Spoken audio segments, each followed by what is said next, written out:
আদানির সাথে বিদ্যুৎ চুক্তিটি বিতর্কিত, বাংলাদেশের স্বার্থ সুরক্ষিত হয়নি। বেসরকারি গবেষণা প্রতিষ্ঠান সেন্টার ফর পলিসি ডায়ালগের নির্বাহী পরিচালক ডক্টর ফাহমিদা খাতুন বলেছেন, ভারতের সাথে সম্পর্কের টানাপোড়েন থাকলেও বাণিজ্য ক্ষেত্রে তেমন কোনো অসুবিধা হবে না। প্রয়োজনে বিকল্প কোনো দেশ থেকে আমাদের পণ্য ক্রয়ের উদ্যোগ নিতে হবে।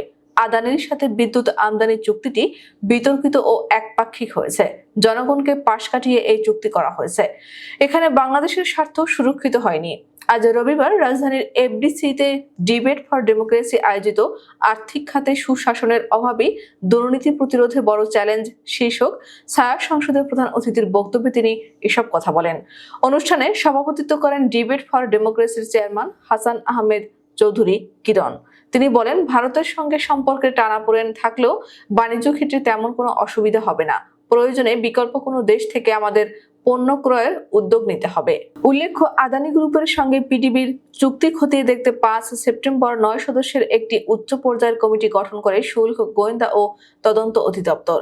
বিদ্যুৎ আমদানির ক্ষেত্রে প্রতি ইউনিটের নির্ধারিত মূল্য ও তার উপর শুল্ক কর আদায়যোগ্য কিনা, প্রযোজ্য হলে শুল্ক কর পরিশোধ করা হয়েছে কিনা এবং শুল্ক কর ছাড়ের বিষয়ে এনবিআর অনুমতি দিয়েছিল কিনা এসব বিষয়ে পর্যালোচনা করে কমিটি 3 নভেম্বর ওই কমিটি তাদের প্রতিবেদন এনবিআর এ জমা দিয়েছে।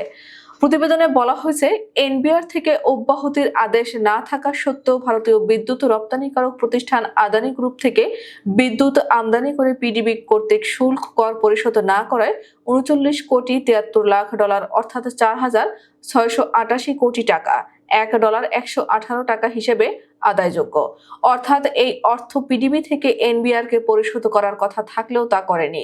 এতে রাষ্ট্র 4,688 কোটি টাকা শুল্ক ক্ষতির মুখে পড়েছে।